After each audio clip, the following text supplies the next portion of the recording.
एक मर्तबा एडवोकेट अहमद रजा अपने किसी मुलाजिम की अयादत के लिए उसके घर गए। रोज की छोड़ दो माँ, छोड़ दो, आइंदा नहीं करूँगा।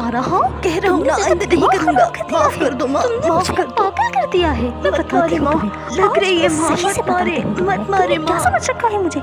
वापसी में उन्हें किसी घर से एक बच्चे के रोने की आवाजें आने लगी। ना जाने क्या हो गया है कि बच्चा इतना क्यों रो रहा है। शायद मैं इनके किसी काम आ सकूं।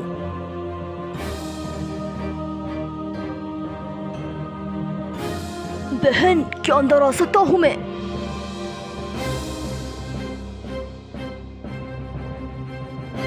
अस्सलाम वालेकुम बहन। वालेकुम अस्सलाम। क्या मैं जान सकता हूँ कि ये बच्चा इस कदर क्यों रो रहा है? सब खैर तो है ना? घर में कोई परेशानी तो नहीं? जी भाई, अल्लाह का शुक्र है, सब खैरियत है। बहुत शुक्रिया आपके पूछने का। ये मेरा बेटा है आजान, और रोज आना स्कूल देर से पहुंचता है। मैं तो वक्त पर इसे तैयार करके स्कूल भेजती हूँ। मुझे नहीं समझ आती है कहाँ चला जाता है, और पूछो तो कुछ नहीं बताता। न जाने ये लड़का क्या चाहता है। रोजाना इसके स्कूल से शिकायतें आती हैं। इसके स्कूल में मुझे बुलाया जाता है। मैं एक बेवा औरत हूँ, लोगों के घरों पे काम करती हूँ। मैं काम पर ध्यान दूँ या इसके स्कूल के चक्कर लगाती रहूँ? बार बार काम छोड़ के जाने की वजह से पहले भी मुझे मालकिन काम से निकाल चुकी हैं। उसे कितना ही समझा लूँ, लेकिन ये मेरी बात नहीं समझता। अभी छोटा है बहन जी, ठीक हो जाएगा। लेकिन आप अगर इसे इस तरह मारती रहेंगी तो ये जिद्दी हो जाएगा। आप प्यार से समझाएंगी तो जरूर समझ जाएगा। ये कुछ पैसे हैं, आप रख लीजिए, आपके काम आएंगे। नहीं भाई साहब, इसकी कोई जरूरत नहीं। हम किसी से पैसे नहीं लेते। मैं आपको कोई सदका या खैरात नहीं दे रहा, आपको अपनी बहन समझ के एक तोहफा दे रहा हूँ। अगर आप रख लेंगी तो मुझे बहुत अच्छा लगेगा। उनके बेहद इसरार करने पर आजान की वालदा ने वो पैसे पकड़ लिए। आपका बहुत शुक्रिया भाई। शुक्रिया की कोई बात नहीं, ये भाइयों का फर्ज है। अब चलता हूँ मैं, खुदा हाफिज। अल्लाह हाफिज भाई। कुछ दिनों बाद रजा साहब सब्जी मंडी में सब्जी खरीदने गए। उन्हें वही बच्चा आजान सब्जी मंडी में घूमता हुआ नजर आया। उन्होंने देखा कि लोग सब्जी मंडी से सब्जियां खरीद रहे थे। उनके सामान में से अगर कोई सब्जी गिर जाती तो वो बच्चा लपक कर उठा लेता और जाकर अपनी सब्जी वाली टोकरी में डाल देता।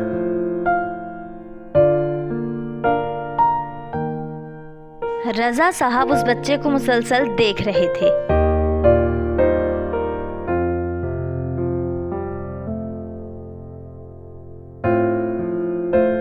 जब बच्चे की बास्केट भर गई तो वो सब्जी मंडी से बाहर जाने लगा। ये बच्चा सब्जियां घर नहीं लेके जाता तो कहाँ जाता है? रजा साहब इस बच्चे का पीछा करने लगे। वो बच्चा एक बड़ी सी दुकान के आगे अपनी छोटी सी दुकान लगाकर बैठ गया। जब दुकान के मालिक ने उस बच्चे को देखा कि ये बच्चा उसकी दुकान के आगे सब्जी लगा रहा है तो वो गुस्से में आ गया। दुकान का मालिक गुस्से में उस बच्चे के पास गया और एक जोरदार लात उस बच्चे के कमर पे मारी। तुम्हारी हिम्मत कैसे हुई कि तुम हमारी दुकान के आगे अपनी दुकान लगाकर बैठ गए? उठो और निकलो यहाँ से, चलो। चाचा, मेरी तो थोड़ी सी सब्जियां हैं, मैं बेच के चला जाऊंगा। तुम यहाँ से निकलते हो या धक्के देकर निकालो? उठो। जा फेरी का भतीजा, पता नहीं कहाँ से आ जाते हैं। वो बच्चा चुपचाप वहाँ से चला गया और एक बेकरी के सामने जाकर अपनी छोटी सी दुकान लगा ली। उस बेकरी वाले ने उसे कुछ नहीं कहा। थोड़ी देर बाद उस बच्चे के पास ग्राहक आने लगे और उससे सब्जी खरीदने लगे। अरे नन्हे दुकानदार, मुझे एक पाव टमाटर और एक पाव आलू दे दो जरा। आदमी ने उस बच्चे की दुकान के मुताबिक ही उससे सामान मांगा ताकि वो शर्मिंदा ना हो। पापा, आप यहाँ से सब्जी क्यों ले रहे हैं? हम तो हमेशा बड़ी दुकान से लेते हैं ना। बिल्कुल बेटे, हम बड़ी दुकान से ही सामान लेते हैं, लेकिन अब वो दुकान तो चल पड़ी है, उनके बहुत से ग्राहक हैं। अब हमें छोटे दुकानदारों को भी तो सपोर्ट करना चाहिए ताकि इनका कारोबार भी बड़ा हो सके। ये लो बेटा आपके पैसे। थोड़ी देर बाद अजान की सारी सब्जियां बिक चुकी थी और उसके पास कुछ पैसे आ चुके थे। वो उन पैसों को लेकर एक तरफ चलने लगा। चलते चलते वो एक कपड़ों की दुकान पर पहुंचा।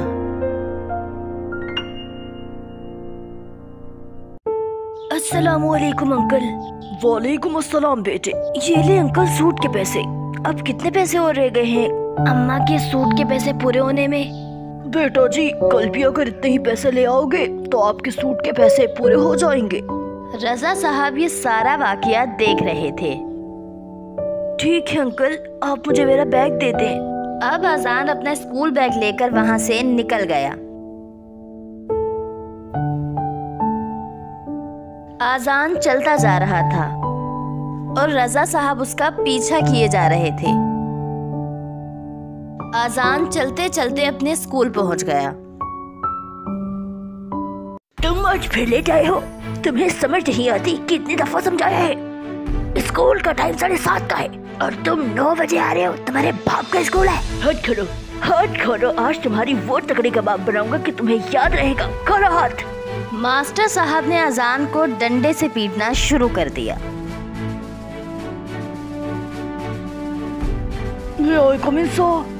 यस, आ जाइए।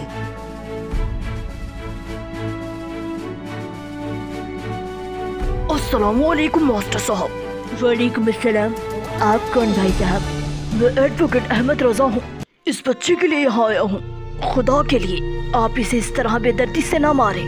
सर आपको नहीं पता, ये बच्चा रोजाना लेट आता है। मैंने इसे बहुत बार समझाया है, हाथ से, डंडे से, हर तरह से, मगर ये समझता ही नहीं। इंतहाई ढीठ है। क्या आपने कभी इस बच्चे से मोहब्बत से पूछा है कि ये लेट क्यों आता है? बच्चे तो अंदर से सारे ही नेक होते हैं, मगर उन्हें जिद्दी, चिड़चिड़ा और सख्त आप जैसे उस्तादों के रवैये ही बनाते हैं।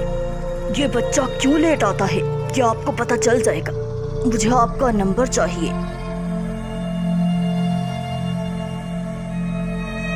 रजा साहब मास्टर साहब से नंबर लेकर चल दिए। अगले दिन मास्टर साहब स्कूल के लिए तैयार होकर नाश्ता कर रहे थे कि इतने में उनके पास एडवोकेट अहमद रजा की कॉल आई। अस्सलाम वालेकुम मास्टर साहब। वालेकुम अस्सलाम। जी कौन बात कर रहा है? मैं एडवोकेट अहमद रजा बात कर रहा हूँ। आप 8 बजे सब्जी मंडी पहुँच जाएं।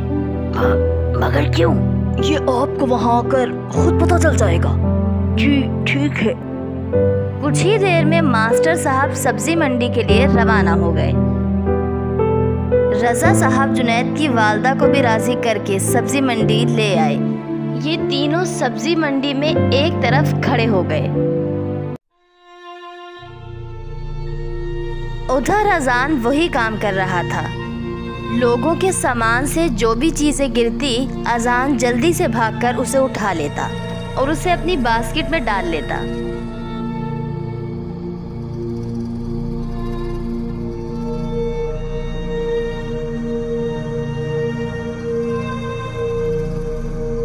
फिर उसने उसी तरह बेकरी के सामने एक छोटी सी दुकान लगाई और अपनी सारी सब्जियां बेच दी। फिर अजान उसी कपड़े वाले की दुकान पर गया। अस्सलाम वालेकुम अंकल। वालेकुम अस्सलाम बेटे। ये ले अंकल आपके पैसे। आज अम्मा के सूट के पैसे पूरे हो गए हैं। आप मुझे मेरी अम्मा का सूट दे दें। ये रहा तुम्हारी अम्मा का सूट। ये लो। तुम बहुत खुददार और बहादुर हो। तुम देखना जिंदगी में तुम बहुत कामयाब होगे इंशाल्लाह। शुक्रिया अंकल, आपने मेरी बहुत मदद की है। नहीं बेटे, ये सब तुम्हारी अपनी मेहनत है। मेरी अम्मा को ये सूट पसंद आ जाएगा ना? वो खुश हो जाएंगी ना? ये इस दुकान का सबसे अच्छा जोड़ा है। तुम्हारी माँ को जरूर पसंद आ जाएगा। अजान की वालदा, मास्टर साहब दोनों की आंखों से आंसू जारी हो गए। अजान अपनी माँ का सूट लेकर वहाँ से चल दिया। मैं कम इन सर? यस कम इन। अजान रोज की तरह मार खाने के लिए खड़ा हो गया।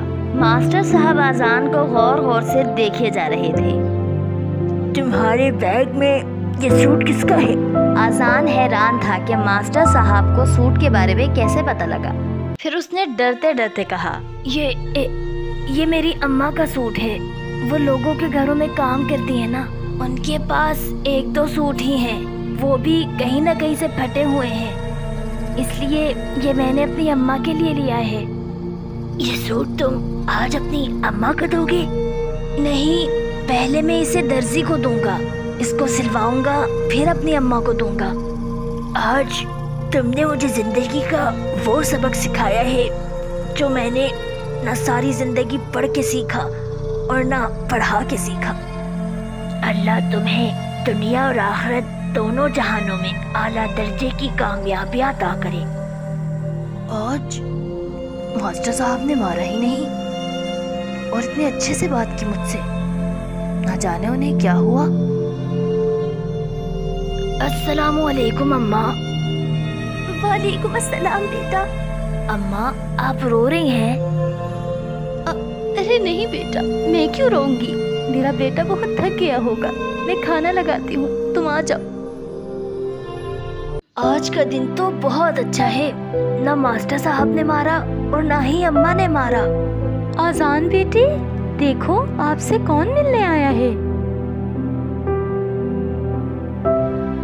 अस्सलामु अलैकुम। वालेकुम अस्सलाम बेटा, तुम मुझे अपना मामू कह सकते हो। मामू?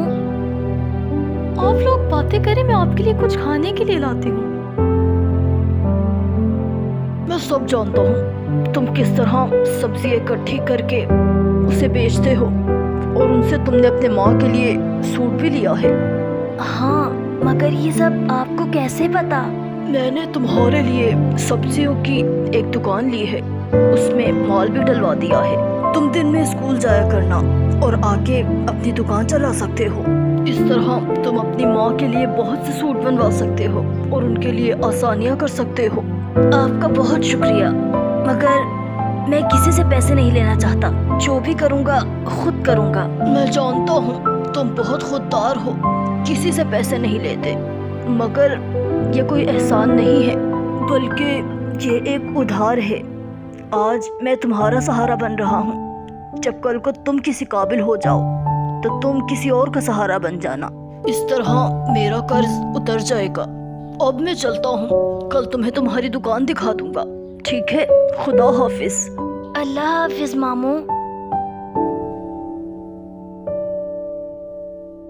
ये रही तुम्हारी दुकान, आज से तुम इस दुकान के मालिक हो। अब इस दुकान को कैसे चलाना है ये तुम अच्छे से जानते हो। आपका बहुत शुक्रिया मामू, बहुत शुक्रिया। रजा साहब आजान को प्यार करके वहाँ से चल दिए। फिर आजान रोजाना सुबह स्कूल जाता और स्कूल से आके अपनी दुकान पर बैठता। इस नन्हे दुकानदार की शोहरत पूरे इलाके तक फैल गई। लोग दूर दूर से इससे सब्जी लेने आते थे। अगले दिन आजान स्कूल से आता हुआ दर्जी की दुकान से अपनी माँ का सूट ले आया। अस्सलामु अलैकुम अम्मा। अरे वालेकुम अस्सलाम, तुम कब आए? मैंने देखा ही नहीं। और ये क्या है तुम्हारे हाथ में? ये मैं आपके लिए सूट लाया हूँ। ये वही सूट है जिसे आजान ने अपनी माँ के लिए बहुत मेहनत से खरीदा था और आज दुकान की पहली कमाई से इसकी सिलाई देकर अपनी माँ के लिए ले आया। अम्मा, कैसा लगा आपको सूट? माँ सूट हाथ में पकड़कर जोर जोर से रोने लगी। माँ आप रो क्यों रही हो माँ? आपको सूट नहीं पसंद आया क्या? मैं दूसरा ले आऊँगा। नहीं बेटे, ये बहुत प्यारा सूट है। अल्लाह तुम जैसा बेटा हर माँ को अता करे, हर माँ को अता करे।